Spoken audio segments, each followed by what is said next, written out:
What is cracking, you legends? That's right, Beer Buddy's back tonight. Tonight we're doing it. We're chatting down with Churv from Sin Soto. This is going to be an awesome chat tonight. We got much to chat about with these guys, or just with Churv. Absolutely hammered. A double album, a double yoker. Let's introduce him. Churv, how are you, mate? I'm good, man. How are you? Mate, I'm very well. Not too much. Not too much at all. Just finished work early this afternoon, and I've had a few of these nice Mr. Fruju's with which we've spoken about earlier. Mate, so, that's fantastic. We got them. Yeah, they're a Sydney. They're a Sydney mob. Yeah, Stockade Brew. Yeah, they're right. So on the back of that can, it should say where they're manufactured. Let's have a look. Is it somewhere in Camden or Ducks Lane, Goulburn? Oh no, they've moved. Okay, they're old. They used to manufacture their stuff around the corner from my place, but yeah, they moved. I didn't know that. There we go. Mate, they must be killing it. Yeah. Well, they went from bottles to cans. I don't know how I feel about that, but I'm a bottle man. You got to pour them out. Yeah. I'm not a savage. Mate, you guys have brought it out, mate. I'll just with the craft beers, you do have to pour them out. You do.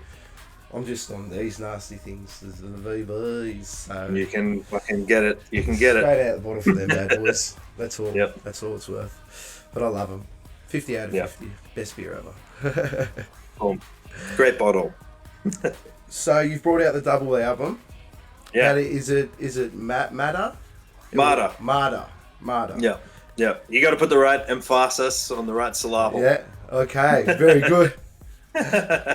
Martyr. All right, mate. Yeah. I'll tell you, it is an absolute banger. Double album. You guys have done a double album, and it's absolutely unreal that an independent band has actually taken that step to put themselves out there and not just do an EP, but you've brought out 20 tracks across 2 discs. You've released it on vinyl, and the stuff you've done on YouTube, which I found out the other week that you guys done. I was just perusing around on YouTube. We're going to go over that in a minute. But absolutely phenomenal. Really, really, really well done. What was the inspiration for this bad boy? Thanks so much, man. But I guess it's like we had been kicking around so many songs for a while, and then, on top of that, the COVID thing kind of happened. So I guess we were sitting at like an album's worth before the COVID thing happened, and we were kind of ramping up towards a release of just like an album length single disc thing. And then COVID happened and changed everything. So we and at that stage we were going to get someone else to mix it, and all the totally different plan, completely different. And then with the COVID thing, we all kind of had to work on more stuff in lockdown. So we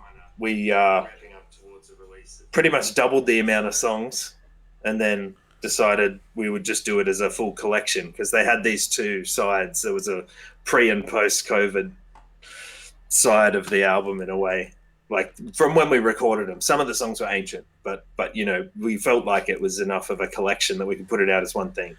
Well, mate, like I said, absolutely phenomenal. The amount of samples and stuff that you've put in there, the range, the inspiration that you've taken from, I guess, so many different genres, so many different countries, so many different instruments. You've really made it a very, very versatile album, but it's still metal. And I love it. Thanks, man. I love it. I love it, man.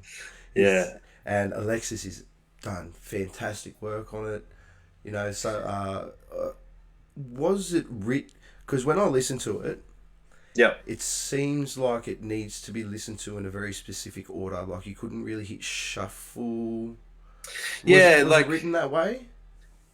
Sort of. I guess like I think subconsciously we may have had a bit of an approach to that. We were not really writing fillers. We didn't want to have any songs that were just extras, throwaways or something on the album, and have them all be really, they had their place on the album. So like, I guess it's a pretty hectic listen because it's 2 discs and it's really dense and all the songs are dense and there's so much going on. But I don't know, it's 2 discs, but to me it feels lean because it's like everything is, it's all there, it's all in there. Well, I mean, you say it's very lean and it's a lot to take in, and was it disc 2? I'm pretty sure it is that you put Breathe. Is that Breathe? Yeah, mate, you put a meditation track in there, an a motivational meditation track, and I thought that was like, I'm like, you sort of get through the whole thing and there's so much to take in, and then you throw that one in there, and I'm just like, wow, they've really thought of everything on this. They've really taken and because it is so much to take in, that nice little break in Breathe is just like, oh, okay. Yeah, that was Lex's idea. It was pretty cool. We did Ron and I didn't really know how it was going to sort of work out, and then when we had the idea that she did with like all the voice inflections and stuff and the cuss words, it was pretty excellent. So no, she did. Yeah. It was so well thought out. It was just so left field as well. Yeah, it's different, that's for sure. Because the second album seems to be a bit more, I don't know, dark. It feels a bit darker. Yeah. That's how I sort of feel. Like the first disc's probably a bit more like energetic and up, and the second disc is a bit more sort of darker and maybe a bit melancholy, maybe. Yeah. But yeah, we still try to keep that sort of energy in most of the songs, even when it's up or down, you know. Mate, what you threw that? Oh man, I really should write these song names down. I'm dusty today, people. Oh, I'm dusty. He's out of lockdown. Yeah. Oh, you got to do it. I went out last night. The track was going on in the background. Doesn't matter. But so how did you we were just talking before, you play guitar and you produced it. Did you guys record most of this in-house? Well, yeah, like we recorded all of it in-house, the whole thing. And we kind of all shared the production of it, really, in a way. So like Ron, who plays drums, drums are like his new sort of instrument, and he's like a mad keyboard player and like sick on the guitar, and you know he's the kind of guy who can just say, oh, we need a key bit for this, and he can just throw it down straight away, just do that. And he drums when we play live, and then I played guitar and bass on the album, and live I have like a pedal board that splits the guitar and the bass off. So I kind of just doing both. So we have the 2 amps on stage, and it's like hectic, and I'm like tap dancing a little bit, but it's awesome. It works. And then Lex did a lot of all the vocal layers and a lot of keys and a lot of programming bits and stuff as well. And we all kind of share it a little bit. So yeah, and we did everything in house, pretty much up to the mixing, and just outsourced the mastering, and that's it. Okay, so you did get it mastered. Okay, that's interesting. Yeah. Because the production value is just, it's on point. Like it's really, it's really good. It's really well recorded. Like you should got like for all this being done in house and for a self-produced thing, 20 tracks, like 20 tracks. I just can't. I can't get over what you guys have actually accomplished on this, where you didn't sit on it. You just sort of went, no, we've got it all. We can do it all in house. Let's just do it. Let's just do it. And you guys smashed it out of the park. Thank you, man. And then on the next step, what you've actually done with the video clips. Now let's take that into consideration. Like, what was going on there? Yeah, I guess like that was a product of COVID as well, because we were trying to having to rethink how everything works, music industry or gigs or even releasing like the rule book's gone out the fucking window now, you know, because of everything that's happened. So, you know, like an independent act might have just as good of an idea in the current circumstance as well as a label act, you know, because everyone's nearly on a level playing field. Like touring stopped, shows stopped, and releases slowed the fuck down, and now money wasn't being made by big companies or anything, and it's just level playing field. So we just thought we'll just go out with this thing and then build upon that. You know, it'll always be there as that central one first debut release, and then we can just build from there. And then the video clip was like out of necessity because we were in lockdowns and we couldn't go out and hire someone to come over with cameras or do this or do that or do, you know, like we had to kind of freestyle that idea in a way. But didn't you guys make 20 videos? Yeah, we did. That's what I'm saying. We're gonna go through a couple of them. Yeah. Because I'll pull a screen up, but that is an accomplishment. You have done something that I have not ever seen. You guys have broken a new, as far as I'm concerned, you guys have broken it's got to be some kind of record. There has to be some kind of record for what you guys have actually done. No independent band I've ever seen has done what you guys have done. And that's the fact of the matter. No, thank you. You guys have brought out thank you. all these tracks, and then you guys have brought out 20 video clips on top of that. Yep, one for every song. One for every song. Like, that is unheard of. What was the go? How did you guys manage that? I guess, like, because of the album artwork and the way we've kind of promoted the band to date, it hasn't really been about us as individuals. It's always been like the album and like the symbology around it and all that kind of thing. And this is just another way to add to that like whole little world of the album rather than us as individuals, which is why we're not in any of the clips. Like, we aren't in any of them. We have some family members and stuff in some of them, but and some good close friends and stuff, but we're not in any of them. And that was like a bit sort of a conscious decision, but sort of like COVID as well. So, but unreal. Yeah. You guys should be so proud of what you've done. Oh, seriously. Thanks, man. Like I said, there's got to be some kind of record for it. You can't tell 20 video clips you brought out. And you brought it out on vinyl. We haven't done vinyl yet. You haven't done vinyl yet? No. I'd love to. I swear I saw someone had a vinyl of it. Yeah, we've done CDs. We've done double wallet gatefold CDs and stuff. But unbelievable, so good. Really, like what was with like there's when you listen to it, there's quite clear messaging in a lot of the tracks. Yeah. It's clearly. Yeah. I love our Celestial too. Yeah. You've left you guys so open for the next step. You guys can realistically go wherever you want. Yeah. You can go you can stick with that industrial metal thing, or you can, because you guys are really showing a lot of range in there. Yeah. And that was kind of a bit of a conscious decision. I guess it's always been a bit of a conscious decision to have a bit of a no rules approach to music creation, you know, like, because a lot of the time I find my most favorite songs are the ones where the lyrics and the story behind the lyrics that has a kind of sentiment, and then the music conjures this other sort of sentiment, and when those two things are the same and they complement each other, that's when like the song is fucking great. Like everything just goes, You almost you know, want perfection.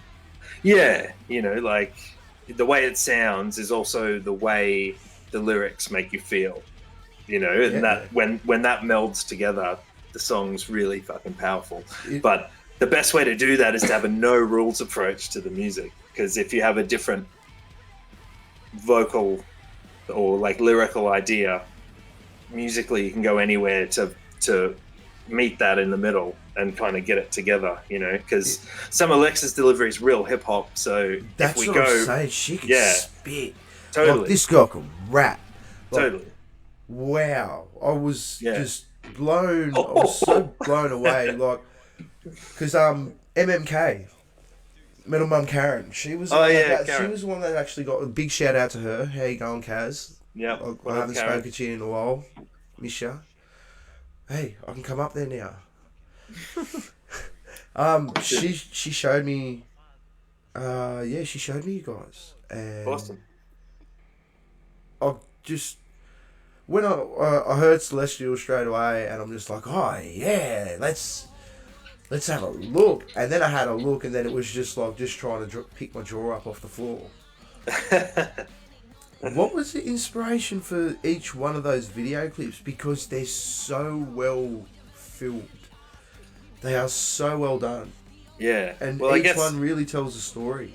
Yeah. Like a lot of that, like every video clip we've edited together, and there's footage that we've taken, but then there's also like stock footage that we've used and affected and colored and edited in. And I guess the idea was trying to get a cohesive story in the video format that was separate to the song story and make it sort of work together. Same idea as like the vocal music thing I was talking about before. But we tried to kind of, you know, like showcase the message of the song with the video, and whether or not it was totally literal or a bit more, you know, subtle, there's both sides of that. But yeah, we just tried to do an apt visual for each song, you know, and some of them are really simple and some of them have a big story. Because they're real theatre pieces. Like when you watch them, like I said, they're so well just filmed. The video, the cinematography in it's fantastic. Like, I'm still just trying to get my head around the amount of time and effort. What was the time that so start to finish? How long did this whole thing take? Start to finish, I guess, like it depends what you define as what the start was. If it's the start of like from the time of recording. From the time of recording. See, we did the recording in sort of two and a bit chunks too. But I mean, it's probably, you know, conservatively, I'd say 1.5 years or 2 years. Wow. In that sort of ballpark, we would have been working on the solid recording side of it, for sure. Yeah, and with the videos, did they come out in stages, or was that just like we dropped everything on one day? Wow! We'd never released anything, and we put the videos up, the album dropped, and the website went live all on the same day.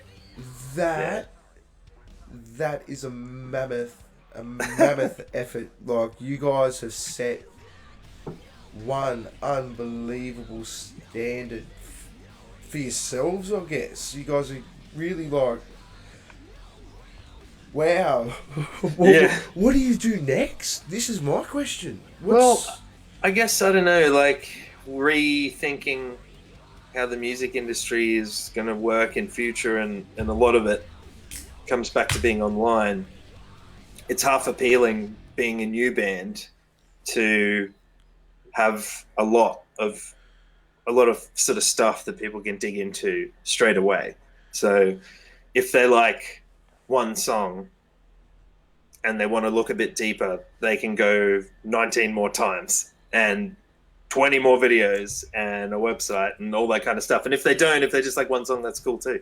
But like it's there now, and it's kind of like the starting point. It's like square one. So we wanted to make Square One like pretty monumental. Mate, like, okay, you guys have set an absolute standard for yourselves, and it looks like realistically any sort of independent band out there, you guys have really just gone, nah, alright, this isn't about writing one song, one and done, trying to write that hit. We're dropping a bomb. And that's what, like, you guys have literally just dropped an absolute A-bomb in the scene, as far as I'm concerned. Thanks, man. And you just sing it from the hills, brother, because you guys are absolutely smashing it. Thank you, man. Appreciate that. And you just aren't getting enough credit for it, as far as I'm concerned. You guys should be getting. There's so much range in there. Yeah. Thank you. We haven't really pushed it hardcore. I guess. Because we've all been in other bands before and played the game and done the thing, and this was kind of more like I'm sure we will in future. Like, I'm sure you're going to see next release we do, there's going to be a lot more stuff blinking at you online and things, suggesting things to you. But this was more of like just a beginning statement thing, and it wasn't really intended to be so massive, but because of COVID it became that, and then we kind of took on the challenge of trying to mix it and do all that stuff ourselves, which we'd done in some capacity before, but never like on this scale. And we were pretty proud of it, and we didn't want to fuck with it too much at the end, you know what I mean? So we're definitely happy to promote it, and we will be sort of promoting it, but at the moment we can't really play shows, and we can, but you know what I mean? It's just a bit. It's ultimately the big problem. Do you mind if we watch a video clip or two? No, we can watch it. We can watch it? Yeah. Fantastic. Where's my little screen? There it is. Wow, like that Carly, the song that was just playing, in the background now. Yeah. The amount of samples and stuff. How do you guys get permission to use? We used a lot of I've got a pretty silly collection of gear, and we kind of use software, synths, and drum machines, and then also analog drum machines and synths, which we then sometimes, if it's analog, we'll run it through a guitar pedal into a guitar amplifier, so it's sounding like real, and then record that, and then sometimes it'll just be in the box in the computer. So it's like a no rules kind of thing. Well, that's how you got to have it, isn't it? Yeah, and a lot of those sounds, the analog ones anyway, we're just turning knobs until we get it, and then it sounds great, and then we record it down, and then we can't get it ever again because there's no presets, and there's just knobs and sliders and pedals and amps, and then it's gone. Oh. But it's it's a fun way to do things, I think. Right. So we've got on. I think we've got the opening track. Yeah. Martyr. Like I said, the impact that sort of goes behind, that comes through with the video clip along with the track, they're very powerful. Yeah. Was this a collective thing that was sort of like whose idea? Was it? Like for Martyr, like conceptually is all Alexis for sure. Like, so Martyr, there's a little sort of chunk we have in the album artwork where there's a little sort of spiel about it, and it was more it's kind of like beginnings and endings, the whole thing, and then each song has its own message as well, but as a conceptually as an album is very much Lex's idea for sure. And what about the rest of them? Like, because I want to know how that conversation started. I think this is. I think what gets me is if I'd walked into a room with my band and gone, okay, guys, we've got 20 tracks. We're going to bring out a double album. And not just that, we're going to do 20 video clips for them too. They would have laughed at me and told me to fuck off. Like, it would have been, mate, you've got rocks in your fucking head. Get out of here. How did you go? Look, a lot of it was us doing that. Look, like laughing at ourselves going, say, what are we doing? It's crazy. Well, yeah.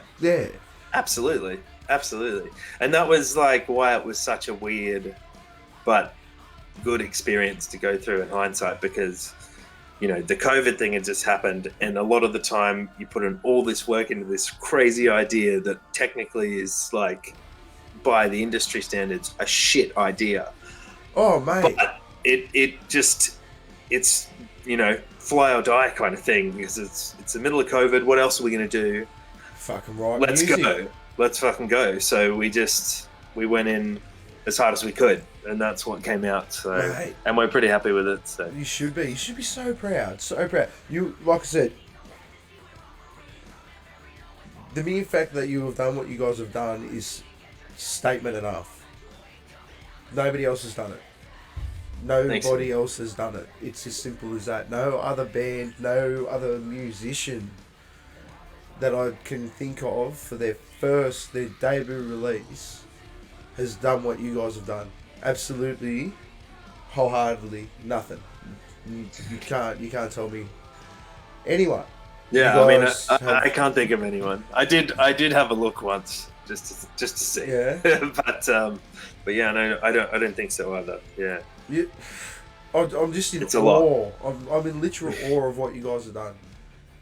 There's 2 years worth of music there that you guys have just spat out in one hit, and you guys have set yourself up in such a way that you can go in any direction that you want.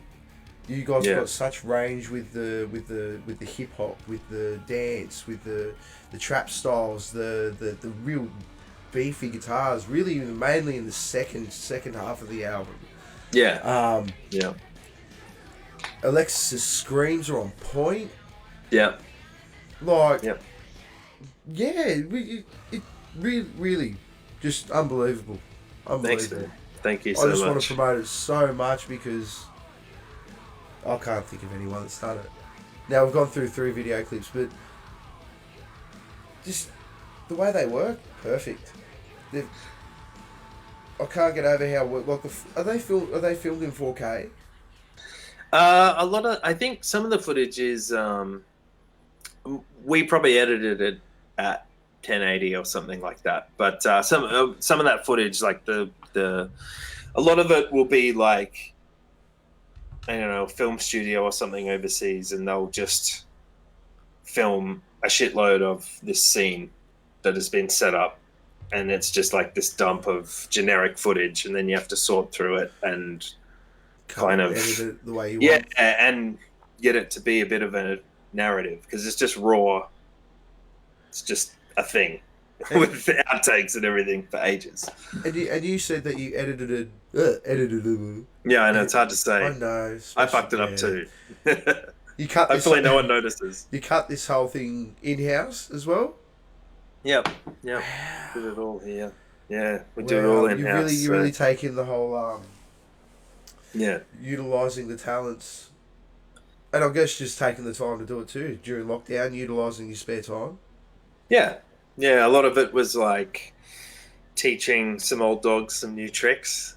Yeah, like nice. we were pretty good at bashing out our own sort of demos, or if we had to add to a recording or something, we could do something at home quick and send like a nice clean file of it if something like that had to happen. But this is the first time where we just decided we'll do it all, top to bottom, whole mix. So there's just a file at the end that we get mastered. Yeah, nice. So it was a learning curve.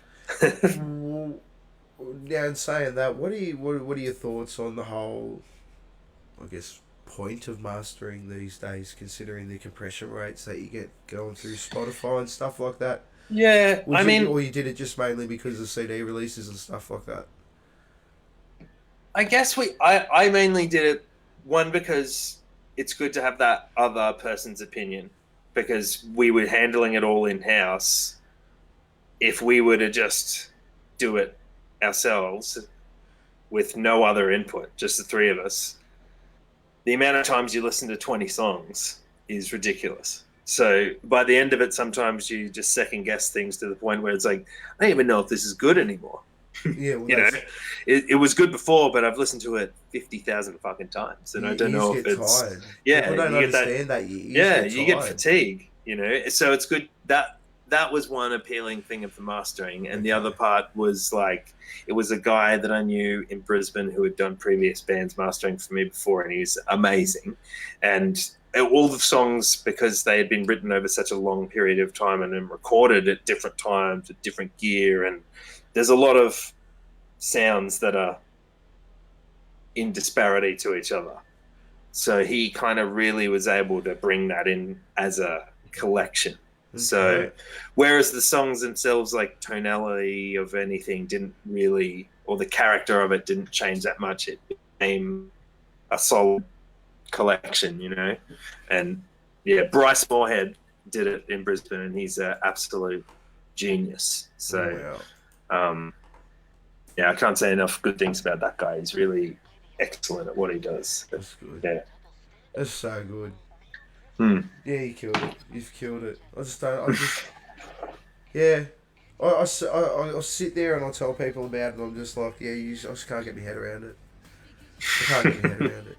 And yeah, the amount of time, the amount of effort you guys took lockdown as a way to produce something really, really, really good. Yeah, and it was weird. Like we had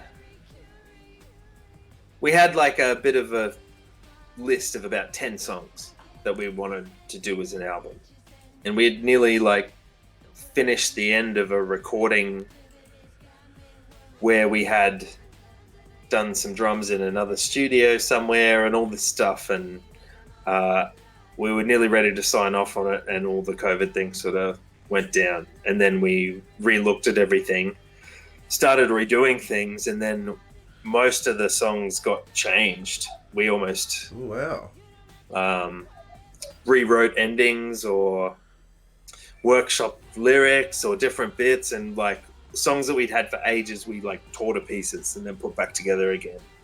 And so even though they're really old songs, some of the songs on there, they do feel, everything feels new and fresh. So how long has Sin Soto been together for?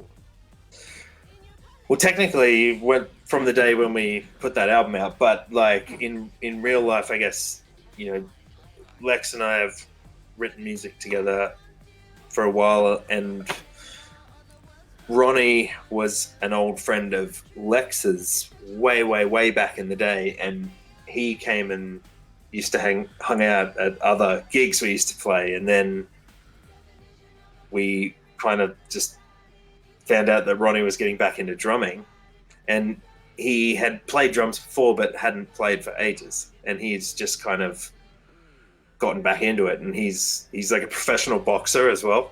So he's good with his hands. So he's good with his hands, but he's real like focused. Yeah.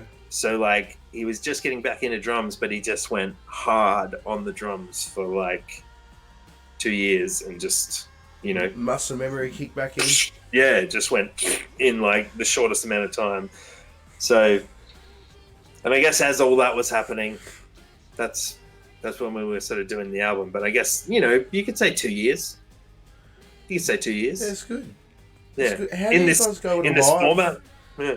How do you guys go in a live aspect? Have you played a live show yet? In this form, we played. I think we did a random thing under a different name at a Christmas party in 2020, like moments before the COVID thing happened, and we did like a cover and some stuff, and that was just like a Christmas party, and that was kind of it when the COVID thing happened. But we rehearse here actually where I am. Oh wow! So yeah, we have a little PA and all of our rig and everything. That's awesome. Yeah, we're no strangers to playing live, even though it's a new band. But we're just sort of waiting to when we can smash it properly, you know. How do you go with this live? I guess because you said there are 3 of you. Yeah. So drummer. Yeah. Alexis and yourself. Yeah. So the setup is Ron is sort of sitting at the back with the kit, and next to Ron, he'll have there's a playback track that has a lot of like the electronic beats on Okay. it, and then I have this ridiculous pedal board that's huge. It's on wheels. It's ridiculous, but it splits my guitar into two sort of ways, and one way goes through all of this bass processing stuff, and when it comes out the other end, it sounds like a bass, and then that goes to a bass amplifier that's on the stage, and Oh then wow.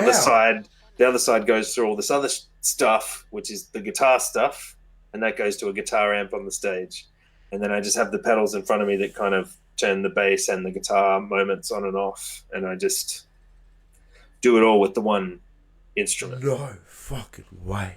Yeah. Yeah, You and then gotta you gotta send me a photo of this. Can you send me a Lex has photo a of this pedal board setup? too. So, and then Lex has a pedal board for her mic that has like, yeah, all sorts of different crazy effects and stuff for her voice on there, like glitching, and so she'll be stamping on that. And, So you yeah, guys have really embraced the whole technology side of things and just gone, no, yeah, fuck it. Let's just do it yeah, this way. We're just yeah. gonna, We have we like, know what but we're doing. at the end of the day, we still like to have a guitar amp and a bass amp and a drum kit humming away on stage. So like the live experience is still very much our band, but all Well, the I other mean, stuff is going on as well. drummers, yeah, I mean, I've always found that was sort of the more metal style bands, they really can't go without the drummer. You need a live drummer there. Yeah, It's, yeah. it's just like a, Godflesh did some shit. They who? were kind Pardon of me? Godflesh. Oh, They were like they're like a UK sort of industrial metal band, and it was just two dudes with guitar, bass, and microphones and a drum machine.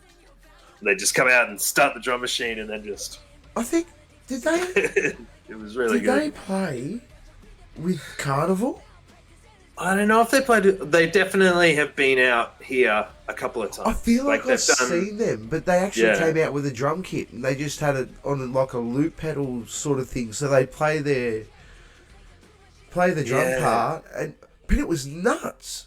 It was the yeah, craziest thing I've ever seen. Just two yeah, dudes, and yeah. But all that, I mean, I don't know. All that tech is out there, and I don't know. I cut my teeth when I was younger playing in just a punk band where we were like two Marshall stacks, bass amp, drummer played so fucking loud that nothing went into the PA but the vocals, and we just turned all the amps up. And oh, that was every show, and we played all the time, and it was just so. It's nice to embrace all those little tech elements that we can use now, like sample beats or synths or all the different effects and well, stuff I mean, you live. guys It's have just even nice to. set a standard there now too. Like, the three of you have really done something completely outside of the box, and I really hope it works out because you guys deserve it. I can't explain how much that you guys deserve it because, like, yeah, yeah. With the live show, you're embracing the how do you guys pick a set list now? Yeah, I guess like it depends on the show and this format, the way we are with this live thing. We've practiced it, and we love to get together and jam it out, which we're doing tomorrow. But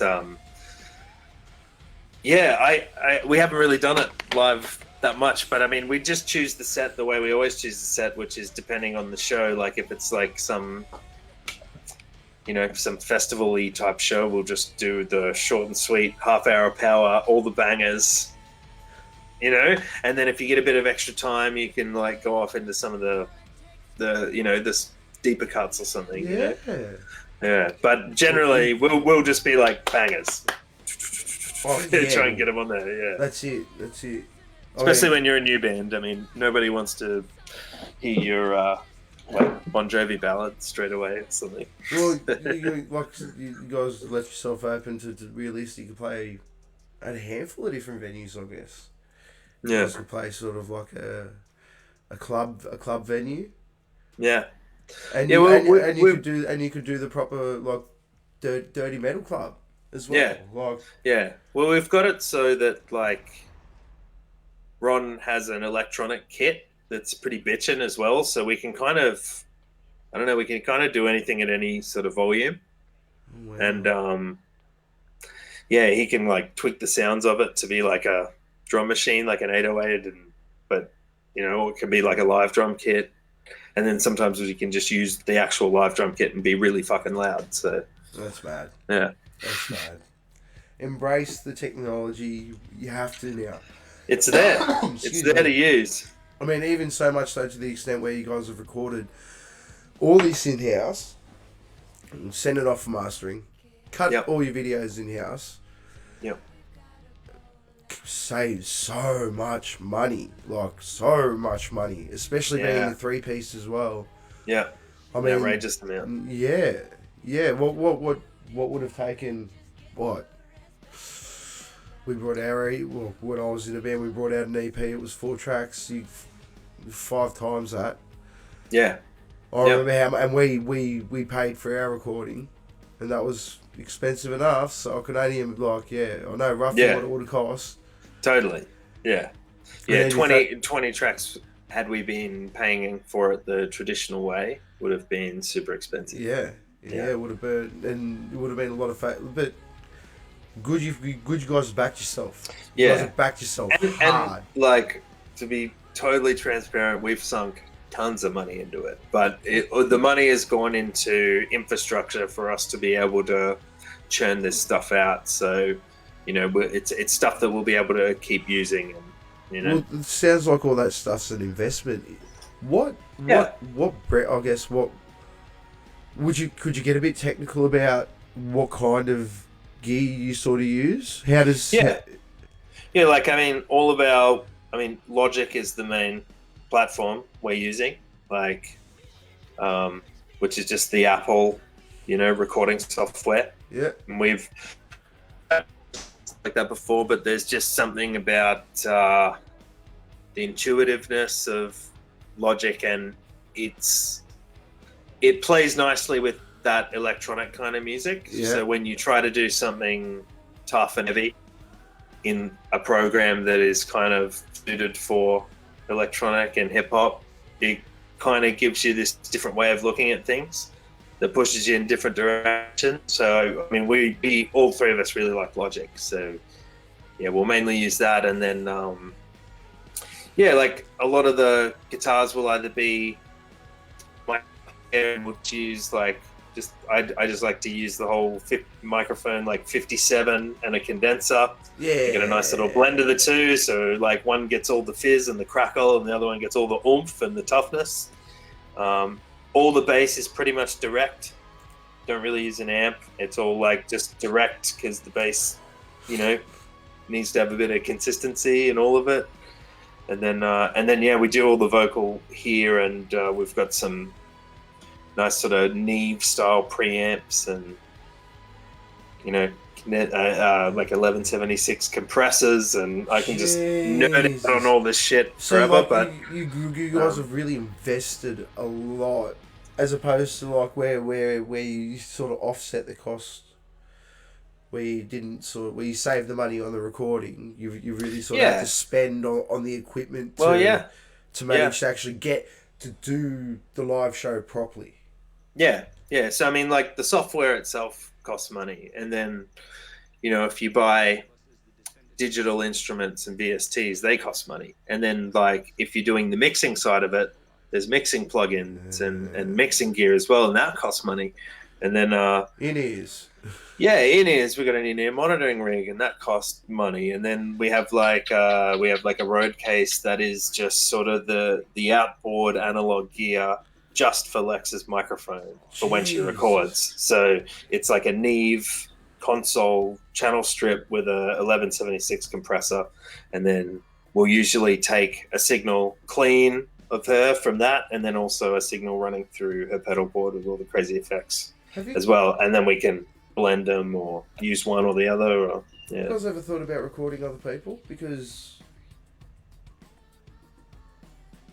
I mean, just as a little side hustle or anything like that? Thought about it. Recording's fantastic. Thanks, man. Yeah. I mean, we have thought about it. I mean, I still think we're still, I don't know, I guess, I think we're still pretty green at that kind of thing. Mate, but if that's green, I'll smoke that. If that's my God, if that's green, Jesus Christ, mate, that ain't green. That's some of the, like, when I heard this, I thought, I honestly thought they've won the lotto. One of the band members has won the lotto, or these guys are just on like a completely another level, not just as musicians but as artists, like in a whole retrospective thing. Yeah. Thanks, man. Because it is. It's what you guys done is produced art. It's you guys have, I don't know, Astro played music, I guess. Like, you've transcended the whole industry as far as I'm concerned. For like, there's no excuse anymore. There's like you've literally taken away people's excuses to not produce good stuff. Yeah. You've set the fucking standard as far as I'm concerned. Thanks, man. Yeah, I guess. Yeah, I don't know. Like some of the themes and some of the lyrics and some of the songs. If you were playing the game and going for like radio plays, and I'm not saying there's anything wrong with that, because a lot of bands need to do that to get people to take notice. But a lot of those radio stations wouldn't be too stoked on playing some of those ideas on the station sometimes. Yeah, but then again, you look at what some of the radio stations play now, and it's the most inane, mind-numbing shit. WAP. Well, I was actually going to use that as an example, and you read my mind, sir. You completely read my mind. Yep.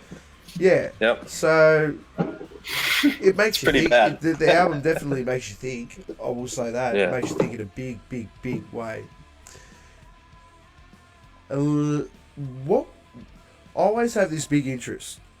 What were you guys listening to during the recording process of this? Because you can see so many inspirations that have been grabbed. Yeah. What was sort of the?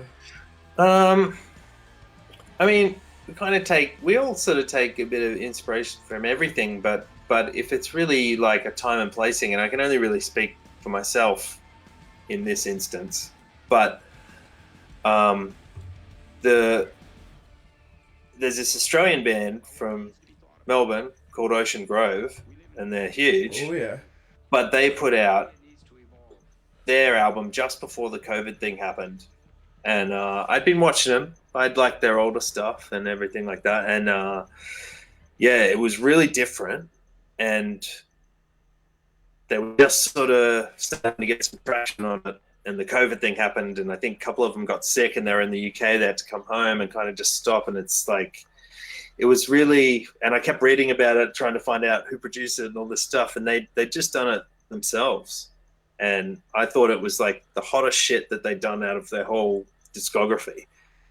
And I just thought, you know, I've always in any band been a little bit not 110% on any recording that I've gotten back from someone. You know, like sometimes you like 99% love it enough to just be like, yep, this is sick, great, let's go with it.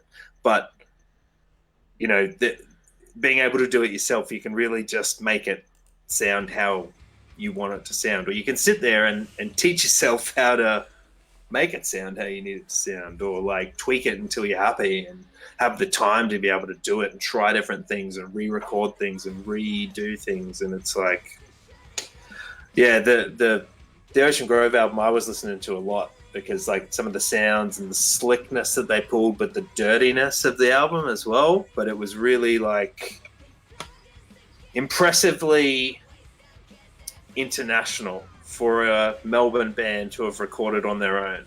You know what I mean? Yeah. So, and that kind of like just seeing them do that, not really stylistically about how they sound or anything, but just them being able to pull off such a really almost forward-looking sound themselves, I thought was like inspiration enough that we'd be able to do an album myself, because we've always done portions of recordings and demos and all that kind of stuff ourselves, and it's just kind of taking it to that next step.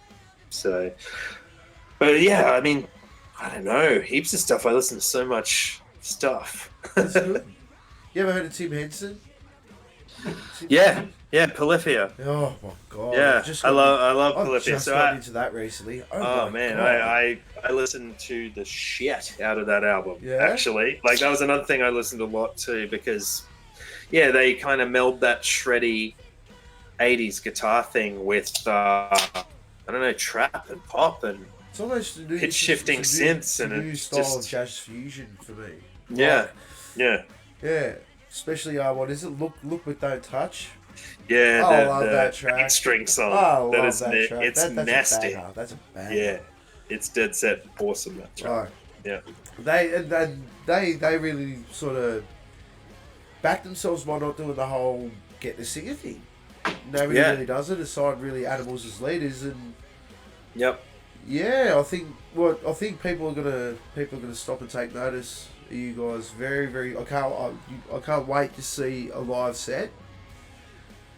Yeah, really, can't wait. Really, really, really, really good. Are you guys actually thinking, since you guys do the whole running everything through all the pedals and all that stuff, and using the computers, are you guys going to actually record a live set and maybe bring it out, or? Yeah, I mean, we definitely can. Like, because I would love to see that. No, I reckon if you did that, that's it. You've done it all. Yeah. Yeah, I mean, I'd love to do that. I mean, I guess like that's definitely on the list of things to do, and it might come up at the moment. But yeah, we're just kind of starting to have conversations and think about what's next. Like I think maybe we could even be looking at like singles or EPs, or I don't know.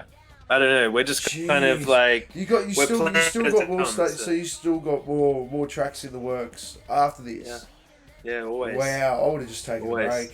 I would have just gone, yeah. That's a double yoker, 20 yokes. Yeah. Like, oh god, that head is laid. Like, oh. There was a lot. But it's that kind of like weird artistic thing where you've got all this stuff, and until you release it, it's there in your head. It's taking up real estate. Yeah. And for me, once it's released, I can like get rid of it and start thinking about other stuff, because it lives over there online somewhere. Like it's alive over there, and that's how it is.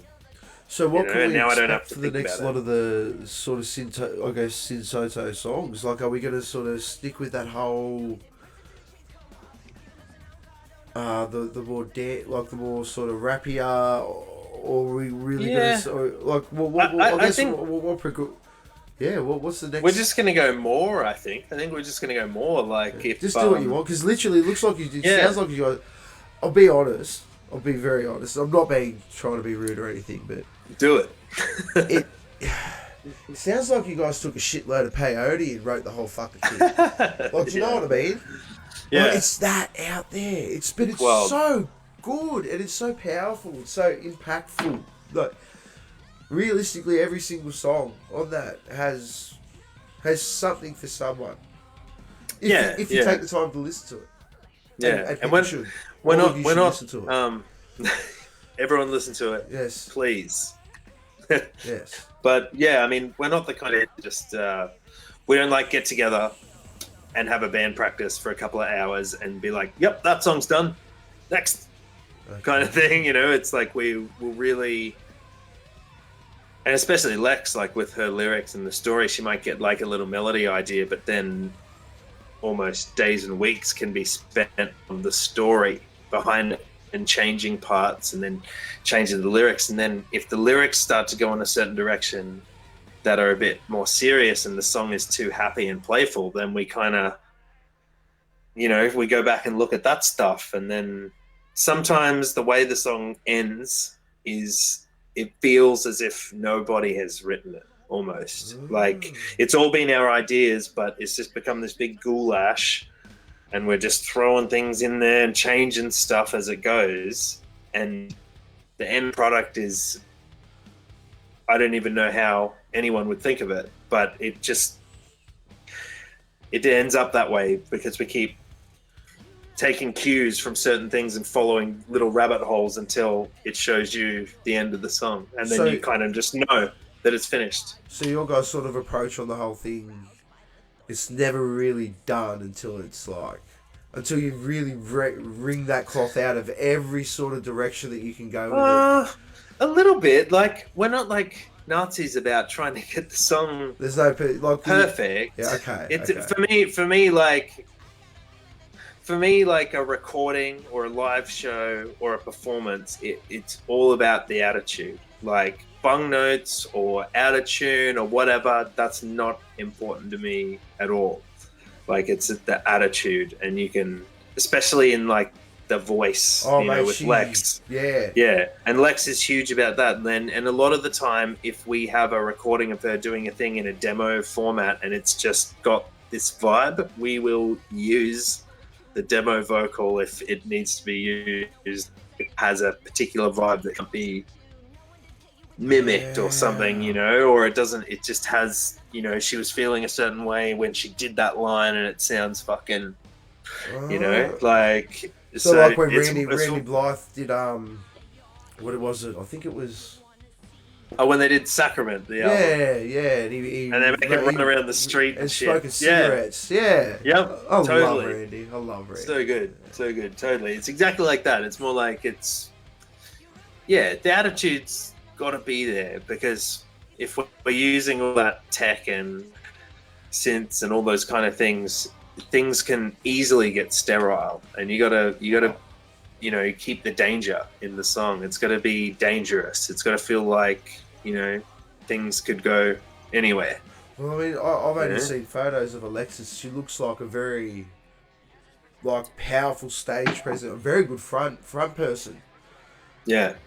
Definitely. Yeah.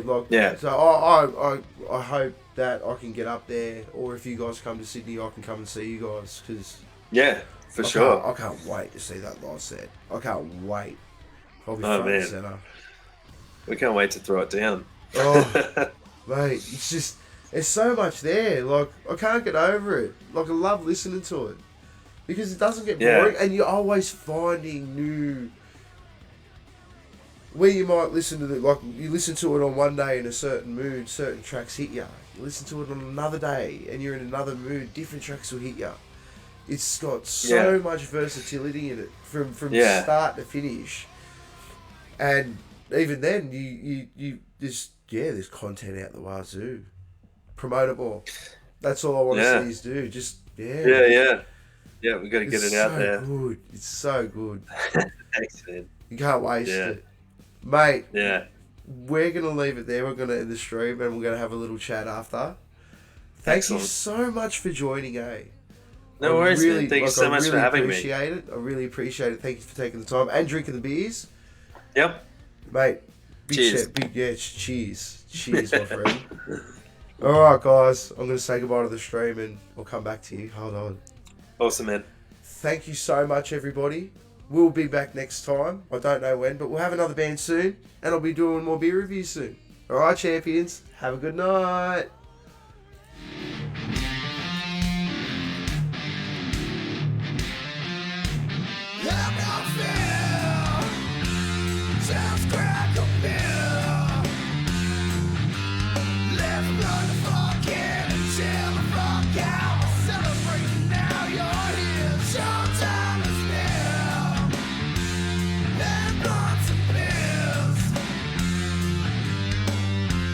Straight to you, no fucking around.